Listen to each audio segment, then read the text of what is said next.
Make sure you click the link in the description to shop and check out all my new merch. We got the Intelligence Over Ignorance, Detroit Home of the Hustlers, Against the Grain, plus DHTV, t-shirts and hoodies, mugs, and stickers.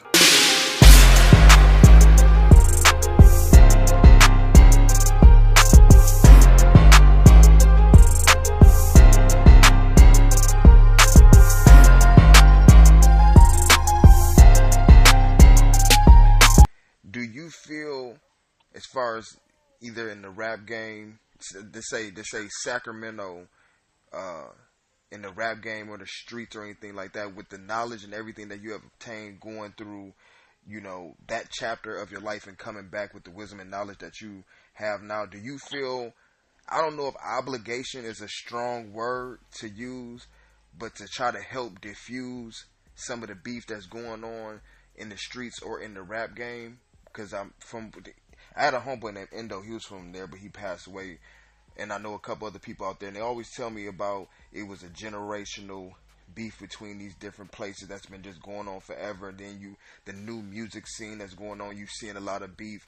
I'm wondering, like, with someone like yourself coming home with all the wisdom that you have, like I said, I don't know if obligation is too strong of a word, but do you feel any sense of, let me step in and try to get this together so they can stop the beefing, or you just like, that ain't got nothing to do with me? I think that there is I do feel a sense of obligation. That is a heavy word, but I think that heavy is something that we don't shrink from, man. We don't shrink from heavy. I feel a lot of things, and I've been having a lot of conversations with some of my own homeboys, because I know where this is originating. Partly it's the Mozzy thing, and so I get a lot of feedback over the fact that I ain't never been willing to say fuck Mozzy. And I feel like, what the fuck would I say fuck Mozzy for, bro? And so I struggle with that, like, damn, they telling me, yeah, A, B, C, and D occurred in the streets, but I'm like, nigga, I've been removed from that. And now I come home and it's like, hey, bro, this, you know, they feel like this dude has been responsible for A, B, C, and D. And I feel like psychologically, I don't give a fuck about that, or should I give a fuck about that? Should I give a fuck about it? And you got to weigh that. I got to weigh that through the lens of, man, I just came from a place where if Mozzy got into it on the yard, I'd have to help that brother. I just came from that world where it's mandatory have his back. And then come into this world, and it's a group of people who feel it's mandatory fucking. And I'm like, I feel like them type of things don't mesh. That shit don't go together. And I got a very strong psychological foundation. And so when I run into irrationality, I challenge that shit. And so to me, what I like to look at is, what are the origins of the hate? Because I'm coming home and a nigga offering me a piece of fruit from a tree that got rotten roots.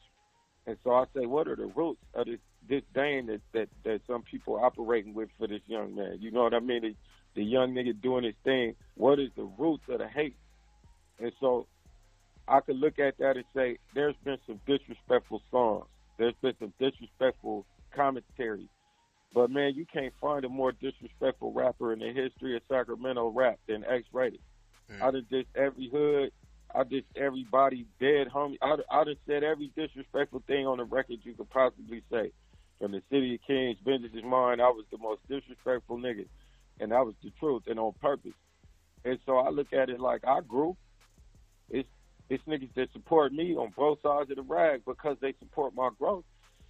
And why would I decide that Mozzy ain't capable of growing, like his worst moment or his disrespectful moments could be tomorrow's respectful moments? That brother got a capacity for growth just like I had a capacity for growth. So my question became, does he want to grow?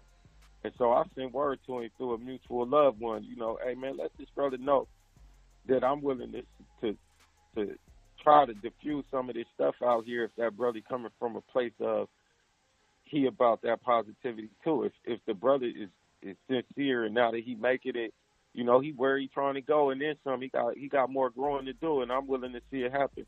Like, I reached out to that dude to let him know, like, hey, man, these mistakes I made when I was acting up. I disrespected people's neighborhoods. I was esoteric in some of my commentary and who I affiliated with, and it would make you more successful if you didn't do that. Don't make the mistakes I made. Like, I sent that to Mozzy personally. Yeah. Do you know And how then I was it sent word. received well, or did you hear anything back? I personally, from what I saw as the outcome of what I perceived of him with his continuance, I felt like it was received very well. And the boy ain't never communicated nothing but respect toward me. Right. And ain't never expressed it. It ain't never been no disrespect on my name from Mozzy, never. And if you look at that first album cover with the hoodie and the fingers to his head, that's my psychoactive cover. You know what I mean? So, yeah.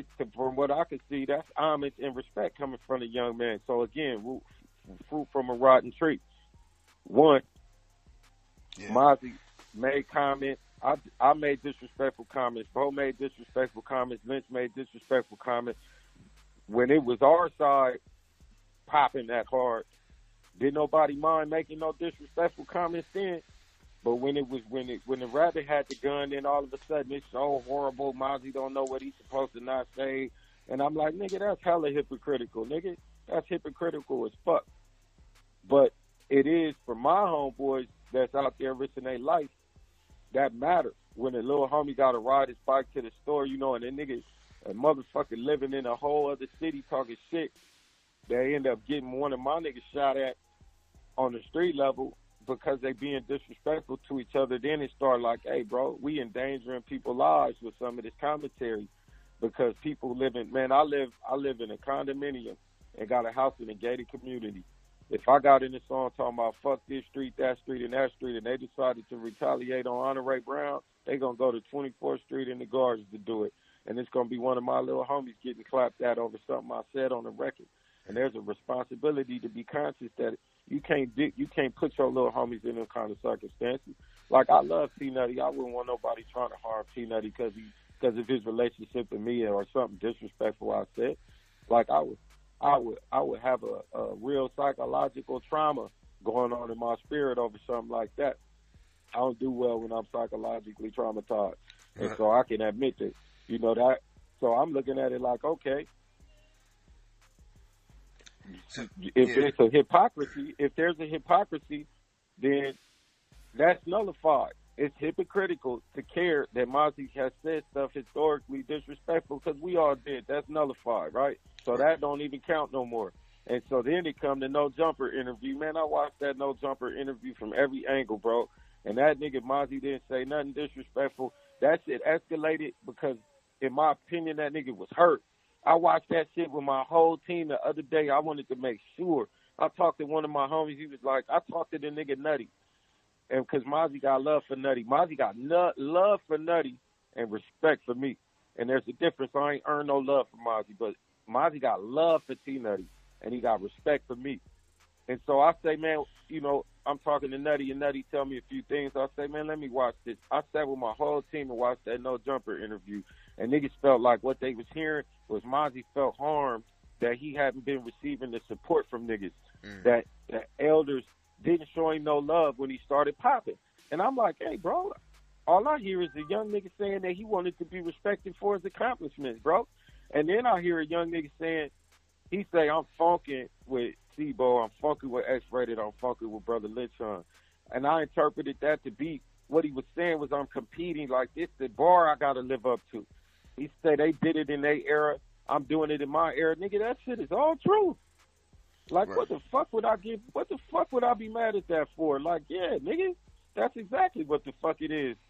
Like, you can't, like, yeah, that shit don't make no motherfucking sense, bro. When Peyton Manning played for the Denver Broncos, that didn't nullify what John Elway did in his era, man. And if Peyton Manning said, I'm here at the Broncos representing for my era, I'm going to get this era Super Bowl ring, that don't nullify John Elway, bro. And John Elway was the general manager that brought him there. So if you say, if Mozzy feel like this is era and he got his era on lock, what the fuck I look like giving a fuck about that? That don't even make no motherfucking sense. You supposed to salute a nigga for getting his chips, nigga. You supposed to salute a nigga for feeding his family. When that nigga took them computers, I told that nigga, God is watching you, nigga, and you winning, you shining. Nigga, keep doing that positive shit. Keep dropping them computers off. That's what I told him. And fuck what niggas think. On my mama, that's what I told him.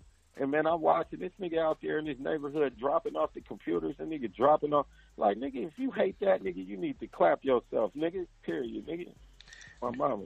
Do you think, now, of course, listening to you and this, you know, from the outside looking in, keywords that I heard you say, from a rational, logical perspective. Do you feel like some of the individuals that you trying to get, possibly from your side, to look at it from a rational point of view, do you think it's more of a pride thing, or is it just too much street politics bleeding over into the music where it just can't be accepted and congratulate someone for their accomplishments, or it just then went too far and it's no point of return?